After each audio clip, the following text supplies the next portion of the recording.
Well, my friends, we are here in Antwerp, Deurne, on the address of Frans Michielsen. Frans is a very great Elvis fan and he is a lovely guy. He and his wife are great people. And we are here because he sells some Elvis stuff.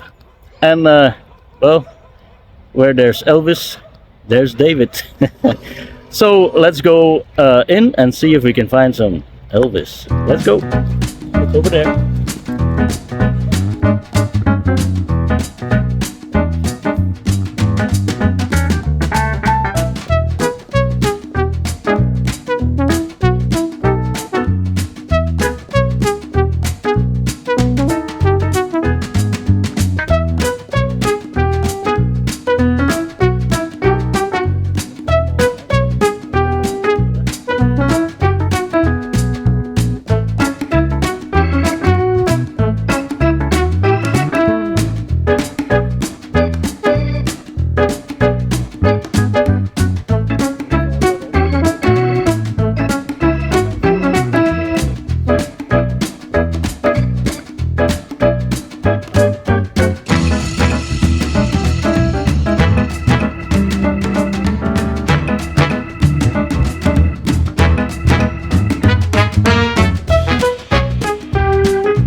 So we are back from our trip to Deurne Antwerp, back from the Elvis sale that was held by Frans Michielsen.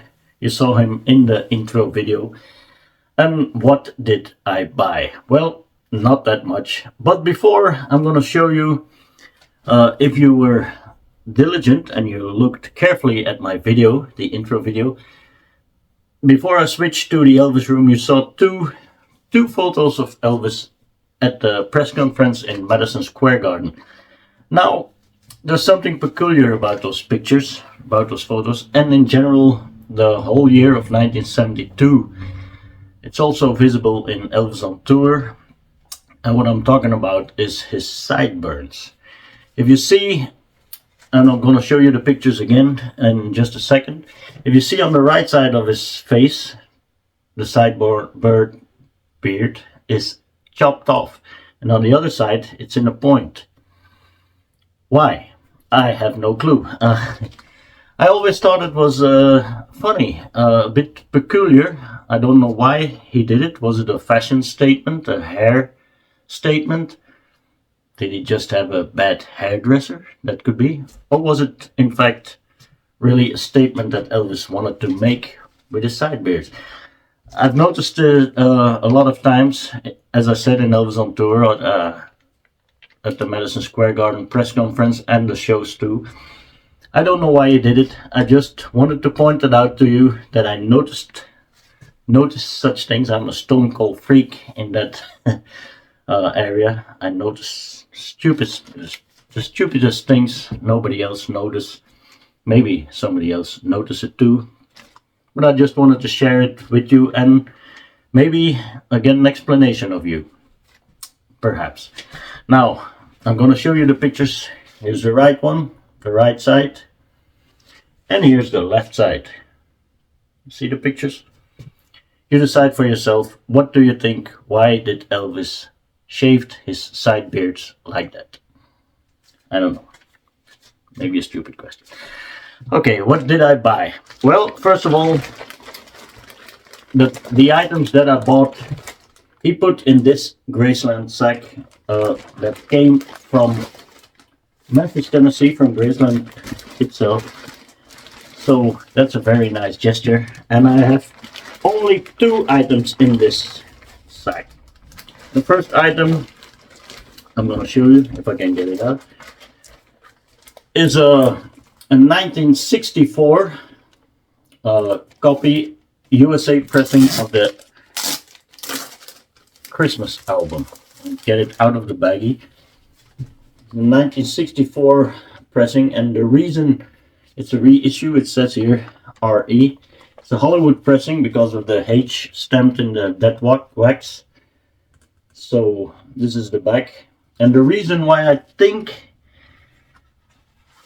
and a lot of you guys gonna know it for sure, but the reason why I think it's a 1964 pressing is because of here is mostly the most recent output issue, I should say, and that was a Rostabout, and that came out I think in January of 1964. So this is the inner sleeve. It has a little nick, if you can see. The record is just peeping out of there, and it's on a black label with nipper on top. It's actually a pretty good fine looking piece of vinyl. It's also a rigid one, so as I said, it's my opinion, I think at least it's a 1964 pressing, because Rostabout is on that inner sleeve, and that came out in 64, and probably because it's a Christmas album, I think it's October or November 1964. A USA pressing that I didn't have in stereo is always something nice. I bought this for 30 euros. Now mind you, it is not that common to find in Belgium. Certainly not in the wild. But Frans had one and I bought it of him. The second thing that I bought, ladies and gentlemen, is something more rare, if you will. It's a CD, just one song on it. I haven't listened to it. It's Blue Christmas, and it's brand new. It's never been played. This is the CD. It looks like Elvis Blue Christmas, words and music by Billy Hayes and Jay Johnson. Season greetings, Elvis Presley's Graceland. Special thanks to RCA Records EPE Inc. Incorporated. This is a CD that EPE sends to the presidents of the fan club all over the world at Christmas time. So they are not available anywhere, actually. They're just meant for the presidents of the fan club. And I know some people who collect them. Steve from TCB 1973 has quite a few of them. But he told me he pays around 75 to 100 pounds for one. I paid 20 euros for this one. That's about 15 pounds, I think. Not a bad deal at all. Very glad to finally have a presidential CD in my collection. I feel like a president now. Maybe I have to dress like one. Anyway, I apologize for this being a short version video, but I will make it up to you by putting on my hat, my Jackie Kahane hat, and tell you a joke.